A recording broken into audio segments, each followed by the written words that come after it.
Hello my soul family, कैसे हो आप सब। मेरी सभी सोल फैमिली को जय श्री राम। देखिए, कहते हैं कि दुख क्यों मिलता है भक्त को इतना कष्ट क्यों दिया जाता है। तो देखिए, वैसे नॉर्मल इंसान को भी अगर कष्ट मिलता है तो घबराना नहीं चाहिए। जरूरी नहीं है कि भक्ति, इसलिए मैं बोल रही हूँ क्योंकि ऐसे मतलब मान लीजिए 100% है तो इसमें से 25% लोग स्पिरिचुअल हैं। 75% लोग क्या करते हैं, भक्ति के नाम पे वो बहुत डरते हैं, वो नहीं करते भक्ति, वो नॉन वेज खा रहे हैं सब कुछ। लेकिन उनके लिए भी ये बात मैं बोल रही हूँ, जो भक्ति कर रहे हैं उनके लिए भी कष्ट तो सबको मिलता है, कोई यहाँ कष्ट से बच ही नहीं पाया है।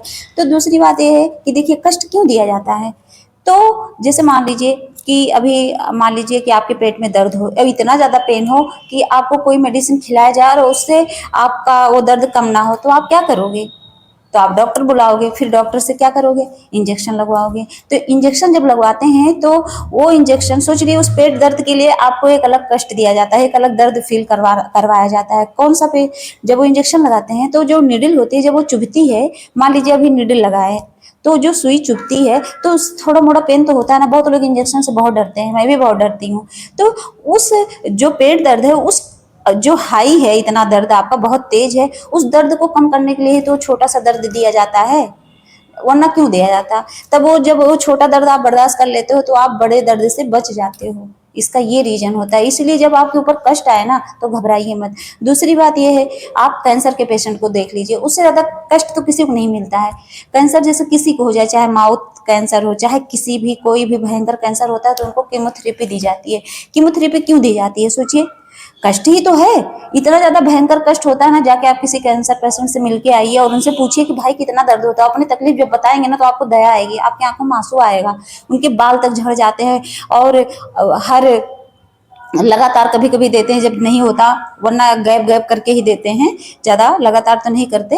तो क्या होता है कि जब उनको उस पेन से गुजारा जाता है ना, लेकिन क्या, अगर अगर वो पेन ना सह पाएंगे, नहीं सहेंगे, सहते हैं ना, घबराते तो नहीं है, और हम दुख से घबरा जाते हैं। तो जब वो पेन वो सह लेते हैं कीमोथेरेपी वाला, तो उसके बाद क्या होता है कि वो कैंसर से बच जाते हैं, उनकी जान बच जाती है। क्योंकि सोचो, अगर वो पेन ना सहे तो उनकी जान बच पाएगी, तो उस थोड़े से पेन को अगर बर्दाश्त ना करें तो उनकी जान चली जाएगी, वो अपनी जान गंवा देंगे। तो इसीलिए कहा जाता है कि पहले जो है, आपको अगर कष्ट दिया जा रहा है, भगवान किसी भक्त को कष्ट दे रहे हैं, तो पहले उसको सहना सीखो। हो सकता है वो छोटा कष्ट हो, कितना भी भयंकर आपको लगे, लेकिन समझ लो छोटा कष्ट है, क्योंकि उससे कई गुना ज्यादा दर्द आपको मिलने वाला था, उससे भगवान आपको बचा लिए हैं। तो कभी कष्ट से घबराना नहीं चाहिए, ये हमेशा याद रखना। अगर आप घबराओगे तो क्या करोगे, परेशान रहोगे, भगवान से विश्वास तोड़ोगे, आप इधर उधर भटकोगे और लोगों को परेशान करोगे कि मैं कैसे इस कष्ट से निकलूं। तो इससे क्या होगा कि आप भी परेशान होगे, सामने वाला भी परेशान रहेगा। इसलिए अपनी परेशानी को भगवान को सरेंडर कर दो, भगवान को सरेंडर कर दो। बोल दो कि प्रभु जितना कष्ट देना है दीजिए, मुझे एक्सेप्ट है। क्योंकि भगवान अपने बच्चे को कभी कष्ट देते ही नहीं है।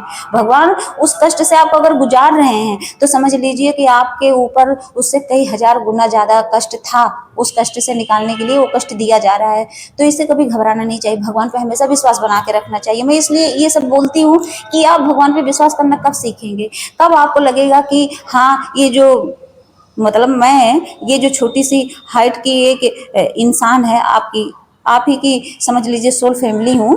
तो ये जो सोल है, ये जो आपको समझा रही है, क्यों समझा रही है, इसीलिए समझा रही हूँ कि जो चीज़ मैं फील कर चुकी हूँ वो चीज़ आप भी फील करना सीख जाओ। जब आप फील करना सीख जाओगे तो इतना आनंद आता है उस भक्ति में ना, कि आप ये जो भौतिक जगत वाले जो खुशियां हैं आप भूल जाओगे। आपको कुछ अच्छा ही नहीं लगेगा, सिर्फ भगवान ही अच्छे लगेंगे। आपको लगेगा कि भगवान के अलावा कोई है ही नहीं, भगवान से बड़ा कोई है ही नहीं।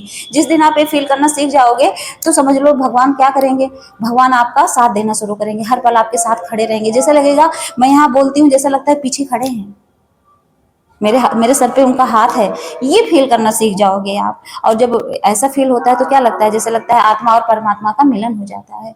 तो हमेशा दुख आए तो घबराना मत, क्योंकि आप कोई भी एग्जाम्पल लेके रख लो, जब दुख मिला है तो उसके आगे सुख ही सुख है। जैसे हम द्रौपदी थी, पांचों पांडव थे, कितना कष्ट मिला उन्हें, कितना कष्ट, उनका राजपाट सब छिन गया था। उस क्या हुआ, उसके बाद क्या, उनका सब राजपाट वापस आया, भगवान ने उनपे दया करी ना, राजपाट वापस आया, उनको उनकी इज्जत बचाई गई। उनका चीर हरण जो हो रहा था उससे भगवान ने कैसे आशीर्वाद से देखो कितना साड़ियों का ढेरी लगा दिया था। तो ये सब होती है कृपा भगवान की। तो कभी भगवान को अगर आपको फील करना है, महसूस करना है कि भगवान होते हैं, तो एक बार भगवान की शरण में जाके तो देखिए, आप एक कदम जाओगे, भगवान 100 कदम आपके पास आएंगे। भगवान इंतजार करते हैं कि मेरे बच्चे, मेरी ये सोल जो धरती पर गई है, ये कब सुधरेगी, कब मेरी तरफ आएगी। और आप भटक गए हो, आप भटक जाते हो संसार में आके। ये माया है ही है, ठगनी माया है। इंसान यहाँ बंगला, गाड़ी, घर, कार, सुंदरता, कपड़े सब देख देख के अट्रैक्ट हो रहा है, लेकिन भगवान की तरफ अट्रैक्ट नहीं हो रहा है। तो इसमें कहीं ना कहीं कमी हमारी रहती है, और हमें वो कष्ट दिया जाता है हमें अवेकन करने के लिए, हमारी आत्मा को जगाने के लिए। तो उस कष्ट को समझो, तामसिक चीजों से दूर रहो। जो नॉन वेज आप लोग खाते हैं उन सबसे निकालने के लिए तो भगवान कहते हैं कि ले तुझे कष्ट दे रहा हूँ, अब तो सुधर जा, तो क्यों खा रहा है बच्चे। लेकिन आप नहीं समझ पाते हैं, फंसे पड़े हैं उसी देखती हूँ बहुत ऐसे रोड पे जाती हूँ तो देखती हूँ शराब की दुकानों पे लाइन लगी रहती है। कपड़े तन पे अच्छी नहीं है लेकिन लाइन लगाए खड़े हैं। कहीं से आ रहे हैं मजदूरी भी करके, वो छोटी मोटी जॉब करके भी, तो देख रही हूँ वहाँ लाइन लाइन में खड़े होते हैं और शराब लेके पी रहे हैं। कोई कोई लोग तो वहाँ लेटे पड़े रहते हैं रोड पे ही। तो ये कितना गलत है। और कब आप लोग सुधरेंगे। अगर ये वीडियो जो मतलब ऐसे तामसिक चीजों में है, अगर ये वीडियो आपके पास पहुंची है तो समझ लीजिए बाबा का आदेश है, भगवान का आदेश है कि आप मत खाइए, नुकसान है आपका, आपके बच्चों का, आपके परिवार का, आपकी फैमिली पूरी बर्बाद हो जाती है। सोचिए मटन चिकन कितना महंगा है, मुझे नहीं पता रेट, लेकिन कहते हैं कि महंगा मिलता है। तो सोचिए उसके बदले आप कुछ ऐसी हेल्दी चीज खाइए, पनीर खा लीजिए आप, कोई काजू बादाम खाइए, कुछ ताकत की चीज लीजिए, ऐसी चीजें, फल खा लीजिए। भगवान ने तो नहीं कहते कि तुम किसी को मार के खाओ। इन सबसे सुधारने के लिए आपको कष्ट दिया जाता है, आप सोचते हो कष्ट क्यों आ रहा है। और भक्तों को कष्ट तो खैर वो तो सात्विक होते, फिर भी उनको दिया जाता है, तो उनकी आत्मा को जगाने के लिए दिया जाता है। मतलब सारे लोगों की आत्मा को जगाने के लिए ही ये कष्ट दिया जाता है। तो कष्ट से घबराना नहीं है। अगर जो कष्ट मिल रहा है तो समझ लो उससे कई गुना कष्ट है, उससे बचाने के लिए ही वो कष्ट दिया जाता है बस, और कोई रीजन नहीं होता है। जय श्री राम, जय नीम करोली बाबा।